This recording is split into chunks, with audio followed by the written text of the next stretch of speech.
L'avion est tombé en panne de carburant alors qu'il volait au milieu de l'Atlantique. Le pilote ne pouvait que regarder le moteur s'arrêter. Depuis le cockpit, ils étaient entourés d'un vaste océan. En cette nuit sombre, 306 personnes se sont subitement retrouvées dans une situation désespérée de tomber dans les profondeurs de la mer à 10 000 mètres d'altitude. Pourquoi cet avion est-il soudainement tombé en panne de carburant? Comment le commandant de bord peut-il sauver la vie de passagers dans une situation aussi critique? Bonjour à tous, c'est Avilo et aujourd'hui je vais vous parler de l'incident réel du vol 236 d'Air Transat. L'histoire débute le 23 août 2001 à l'aéroport de Pearson de Toronto. C'est le pic des départs de nuit. L'avion de ligne A330-200 est en cours de ravitaillement. Il transportera 293 passagers. C'est l'histoire vraie d'une évasion désespérée. Après avoir parcouru 6350 km de Toronto à Lisbonne, la capitale du Portugal, le capitaine Robert Pichet est retourné dans le poste de pilotage et a commencé à se préparer pour le vol avec le copilote, après avoir effectué une inspection de l'avion nouvellement remotorisé. Né le 5 novembre 1952, Robert Pichet a appris à piloter un avion à l'adolescence. Il avait 48 ans. Total des heures de vol, 16 800 heures. Titulaire d'une licence de pilote de transport aérien à bord d'un aéronef canadien. Il peut piloter les avions et les hydravions monomoteurs et multimoteurs. Il a débuté sa carrière chez Québec Air avec les conditions naturelles difficiles du Québec. Québec Air a été forcé de mettre à pied des employés en raison d'une mauvaise gestion et le capitaine Pichet a malheureusement perdu son emploi. Il a ainsi perdu sa seule source de revenus. Suite à une mise en relation avec des personnes désœuvrées de la société, il a commencé à piloter des avions de la Jamaïque aux États-Unis pour gagner sa vie. Le 21 juin 1983, Pichet atterrit à l'aéroport du comté de Tatner en Géorgie aux commandes d'un avion. La police, qui l'attendait depuis longtemps, l'a condamné à 10 ans de prison pour avoir trouvé plus de 220 kg de plantes spéciales dans l'avion. Après avoir purgé 18 mois de prison, Pichet a été libéré sur parole pour bonne conduite et il est retourné au Québec, au Canada. En 1995, Air Transat, en pleine croissance, avait un besoin urgent de pilotes expérimentés. Et malgré son passé peu glorieux, la compagnie aérienne a embauché un Pichet expérimenté comme pilote. En 1999, Air Transat a présenté l'avion A330-200 qui venait d'être lancé. Et Pichet a profité de cette situation pour terminer sa formation de conversion de l'avion de passagers 3 étoiles Loma à l'avion A330-200. Il a ensuite été embauché comme commandant de bord par la compagnie la même année. En tant qu'avion de ligne à fuselage large, une innovation pour l'époque, la 330 n'avait besoin que de 2 pilotes pour effectuer le vol transatlantique 236 et l'autre pilote était le copilote Dirk de Jager. À seulement 29 ans, le beau jeune copilote compte 4800 heures de vol.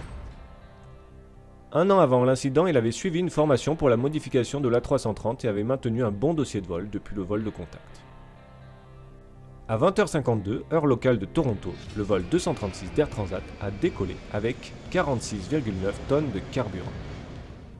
Le temps était beau ce jour-là, et après avoir survolé le lac Ontario, l'avion s'est élevé à une altitude de croisière de 11 800 km. Les deux pilotes dans le cockpit pouvaient se détendre. Selon le plan, dans 6 heures, le vol 236 arrivera à sa destination, Lisbonne. Cependant, les deux pilotes ne savaient pas qu'il y avait un danger mortel imperceptible dans la conduite de carburant du moteur droit qui allait complètement changer le destin du vol 4 heures plus tard. Il y a une semaine, le 15 août, le personnel de maintenance a trouvé des débris métalliques dans le système d'huile de lubrification du moteur numéro 2 de l'avion, lors d'une inspection quotidienne. Le deuxième jour, ils ont de nouveau trouvé des éclats de métal et n'ont pas été en mesure de déterminer la source de ces éclats. C'est donc la compagnie aérienne qui a décidé de remplacer le moteur numéro 2 de l'avion. Rolls-Royce dispose d'un moteur de rechange dans son entrepôt au Québec. Air Transat a alors emprunté le moteur numéroté 41055 pour l'utiliser. Le remplacement du moteur a commencé à minuit le 17 août. Les ingénieurs ont dû retirer le moteur d'origine, préparer toutes les pièces, installer le moteur de remplacement, fixer tous les accessoires de montage du système et tester le moteur. Ce qu'ils devaient terminer en 48 heures. Le temps presse et la tâche est urgente. S'il y a un problème dans n'importe quelle liaison, il est possible que l'avion ne soit pas en mesure de voler d'ici 2 jours. Lorsque le mécanicien a installé la pompe hydraulique sur le moteur de remplacement le lendemain, il a constaté que le moteur prêté était installé avec l'ancienne pompe hydraulique, et que la nouvelle pompe hydraulique retirée du moteur remplacé ne pouvait être installée sur le moteur prêté, en raison d'un conflit avec la position de la conduite de carburant. L'ingénieur a ensuite utilisé un ordinateur pour vérifier avec l'intranet de l'entreprise. Il était à la recherche d'une nouvelle configuration de canal, mais le serveur a refusé l'accès à celle-ci de manière inexplicable.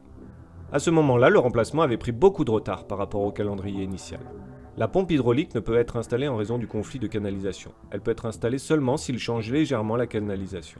En désespoir de cause, les ingénieurs ont accepté les conseils des experts canadiens en moteur et ont installé la pompe hydraulique dépareillée et les conduits de carburant perturbés. et le moteur a été testé sans aucun problème au cours de la phase d'essai.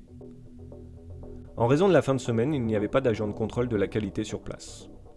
Le remplacement du moteur de l'avion a passé l'acceptation directement et les techniciens sont rentrés chez eux, tard le dimanche soir. 4 heures après le décollage, le vol avait déjà survolé le centre de l'Atlantique.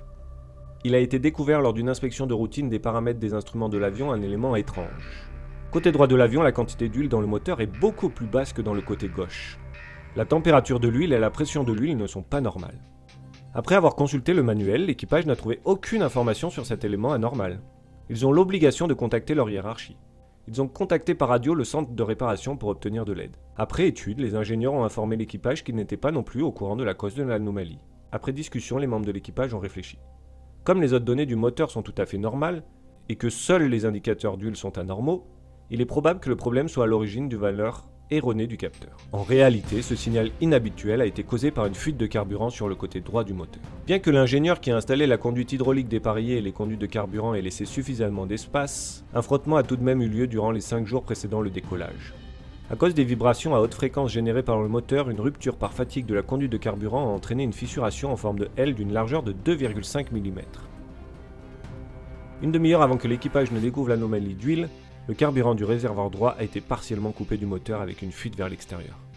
Alors pourquoi l'équipage n'a-t-il pas constaté un déséquilibre dans les réservoirs de carburant gauche et droite lors de cette inspection? L'équipage n'avait pas la possibilité de constater ce déséquilibre entre les réservoirs de carburant. En effet, les grands réservoirs de carburant sont installés sous l'aile. Afin de maintenir un centre de gravité équilibré en vol, un autre réservoir situé sur la partie arrière de l'avion équilibre de manière automatique le carburant, afin de maintenir le centre de gravité de l'avion. Ce système permet de transférer du carburant de l'aile gauche à l'aile droite. Le système de compensation du carburant s'ajuste en fonction du centre de gravité de l'avion. Désormais, l'équipage reçoit une alerte sur son tableau de bord. Cette alerte indique qu'il y a une différence de poids entre les deux ailes. C'est une situation un peu bizarre, car les deux réacteurs devraient consommer à peu près la même chose. Les deux ailes ont été chargées de la même manière. Et pourtant, le carburant ajouté par le système automatique n'est jamais arrivé à destination. Pour essayer de résoudre ce problème, ils ont ouvert de manière manuelle la valve d'alimentation en carburant. La pompe à carburant du réservoir droit établit un canal d'alimentation en carburant du côté gauche vers le côté droit. La 330 de l'époque était rapide pour ce type d'opération. Au même moment, l'équipage lit dans une note d'information: n'appliquez pas cette procédure si une fuite de carburant est suspectée.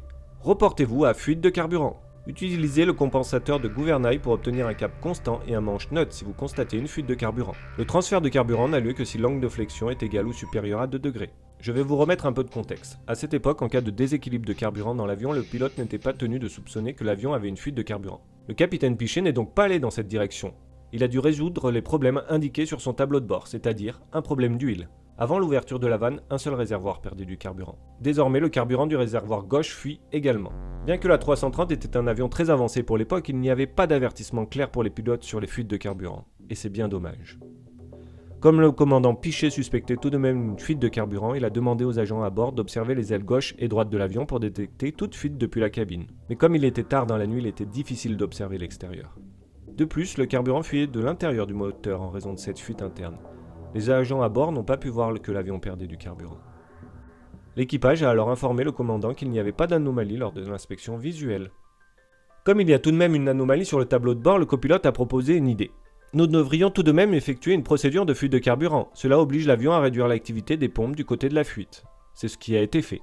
Si dans ce cas un moteur s'éteint alors qu'il y a encore du carburant dans l'alimentation, c'est qu'il y a une fuite. À ce moment-là, le capitaine n'était pas en mesure de déterminer de quel côté la fuite potentielle pouvait se trouver. Il décide donc de maintenir la hauteur de l'avion. Il se demande encore si l'avion perd vraiment du carburant ou s'il s'agit d'un simple problème de capteur. Enfin, en tout cas, aucune des manipulations n'a pu empêcher les indicateurs de l'avion de continuer à baisser. Si ce contenu vous plaît jusqu'à présent, je vous invite à vous abonner afin de soutenir mon travail et me motiver à réaliser d'autres vidéos. Vous pouvez aussi liker la vidéo. Merci. Continuons notre histoire. Lorsqu'il y a une fuite de carburant sur un avion, la perte d'altitude et de vitesse est inévitable. Le moteur finira par s'arrêter. Dans ce cas, le pilote devra essayer de réduire la distance de dérive. Les êtres humains essayent toujours de faire les meilleurs choix, ils ont l'instinct de survie. Depuis le début, le capitaine Pichet, lui, pense que les capteurs de l'avion fonctionnent mal. Regardez-le, à ce stade, il croit encore qu'il n'y a pas de fuite de carburant. Mais cela s'explique. Les erreurs de données informatiques sont plus courantes que les fuites de carburant qui sont extrêmement rares. Le capitaine Pichet n'était pas à l'origine des procédures de transvasement de carburant. C'était une décision collective qui a été prise par l'ensemble de l'équipage. 10 minutes après l'ouverture du transfert du carburant, la jauge indique au pilote que le carburant à bord ne sera pas suffisant pour atteindre la destination, qui est Lisbonne. Les niveaux de carburant sont désormais trop bas. Les passagers ont pris l'avion pour Lisbonne, mais n'en reviendront peut-être jamais. Une urgence causée par une pénurie de carburant au-dessus de l'océan Atlantique. Il ne reste qu'une seule solution, un atterrissage alternatif à l'aéroport de Lajes aux Açores. Un aéroport militaire à proximité. L'équipage a informé la tour de contrôle par radio. Nous manquons de carburant, nous devons effectuer un atterrissage d'urgence. Les contrôleurs de la région ont accepté que l'avion soit détourné de sa route pour éviter un éventuel crash. Les contrôleurs ont également donné des instructions. Allumez la pompe à carburant droite, fermez la pompe à carburant gauche, pour que le réservoir de carburant sur le côté droit soit ouvert. Le réservoir de carburant est ainsi alimenté, le carburant du réservoir gauche est épargné. Il est désormais 5h59, il ne reste que l'avion et 4,2 tonnes de fuel. La tour de contrôle indique qu'il soupçonne une fuite dans le réservoir de carburant gauche. Il demande au capitaine de refermer la vanne comme recommandé. Malheureusement, cette erreur de jugement du quartier général n'a fait qu'exacerber la fuite de carburant. L'ordinateur de bord a commencé à alerter le pilote. Le carburant est trop bas, l'avion doit atterrir le plus rapidement possible. Étant donné que l'équipage n'a pas pu déterminer le côté de la fuite, ils ont dû allumer toutes les pompes de carburant en même temps. Malheureusement, il n'a pas fallu longtemps pour que le vol 236 n'ait plus que 620 kg de carburant sur le côté gauche. Le moteur droit de l'avion a cessé de fonctionner. Afin de maintenir l'avion à son altitude d'origine, le commandant de bord a attendu un peu. Puis, il a réglé le moteur gauche sur la poussée continue maximale. Cela leur a permis de tenir un peu plus longtemps, mais cela n'a tout de même pas pris longtemps pour que l'avion commence à descendre d'une altitude de 39 000 pieds. Il est désormais 6h26, il y a une faible lumière dorée à l'horizon. Le commandant de bord et le copilote sont toujours dans le cockpit. Il n'y a malheureusement pas le temps d'observer ce magnifique lever de soleil. Il regarde l'indicateur des niveaux de carburant sur le tableau de bord, l'affichage du niveau d'huile sur la jauge, tous les chiffres sont tombés à zéro. Et le moteur gauche a consommé le reste du carburant de l'avion. La distance jusqu'à l'aéroport de dégagement est de 121 km au-dessus de l'océan Atlantique. Je dois vous avouer qu'il n'y a peu d'espoir que cet avion arrive jusqu'à sa destination. Le capitaine Pichet doit désormais trouver une solution. Ce n'est pas seulement cet avion de 100 tonnes qu'il faut faire glisser à une distance de plus de 100 km. Il faut réussir à le faire avec une alimentation électrique limitée et donc un tableau de bord qui fonctionne au ralenti avec un minimum d'informations. Les deux moteurs ne fonctionnent plus.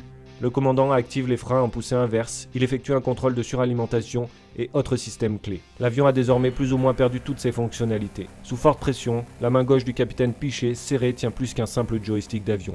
Il a entre ses mains la vie de 306 personnes. Même avec plus de 16 000 heures de vol, c'est la première fois qu'il fait face à la panne totale des moteurs d'un avion de ligne.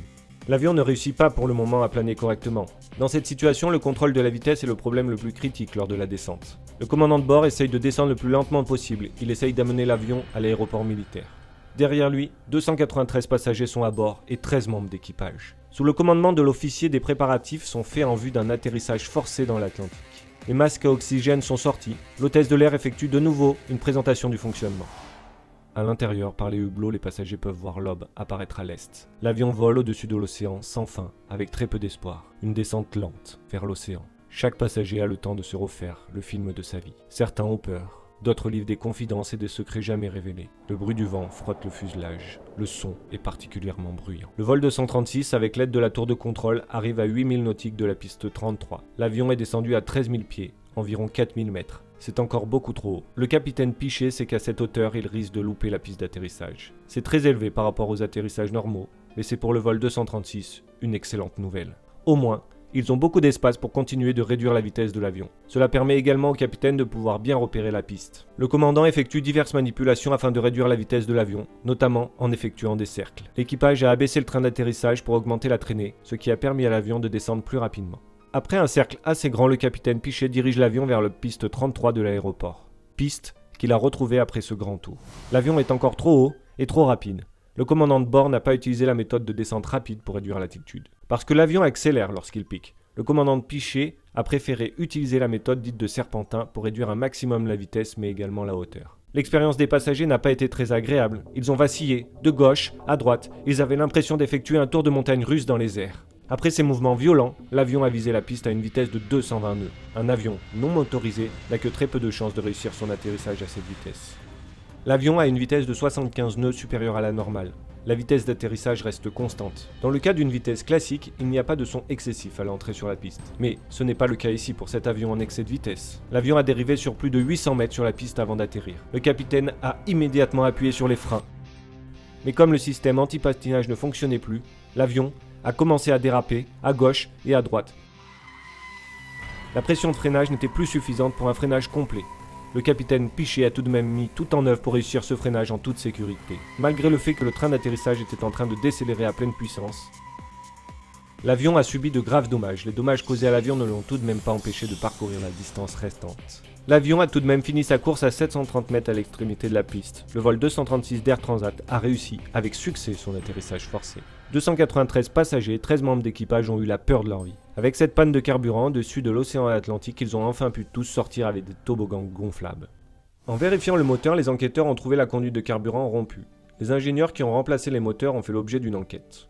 Ils ont constaté qu'il ne fallait pas seulement remplacer la conduite de carburant, mais également la conduite hydraulique. Les conclusions de l'analyse ont permis d'obtenir des réponses aux questions que l'on se posait. Sur la base de l'analyse, il a été conclu que l'équipage n'avait pas équilibré le carburant et maintenu les vannes d'alimentation croisées fermées. Lorsque l'avion a atteint l'île et a atterri, il aurait dû avoir 3854 kg de carburant à bord. Mais tous les pilotes et copilotes de cette époque n'étaient pas formés aux fuites de carburant. Par conséquent, en raison de l'absence de réglementation et de formation, il est difficile pour l'équipage de détecter les fuites de carburant dès le départ et de les traiter correctement. Le capitaine Piché, avec ses superbes compétences de vol, a permis de faire atterrir cet avion de ligne sans moteur en toute sécurité et a ainsi évité une catastrophe. Après cet atterrissage, les constructeurs d'avions ont révisé leurs procédures. Ils se sont assurés que les avions de ligne aient des systèmes d'alerte en cas de fuite de carburant. Les compagnies aériennes ont également formé leurs pilotes aux fuites de carburant. Grâce à cette histoire, le monde de l'aviation a gagné en sécurité. J'espère sincèrement que ce record du monde ne sera plus jamais tenté. Merci d'avoir regardé cette vidéo. Écris vol 236 en commentaire si tu as regardé jusqu'au bout.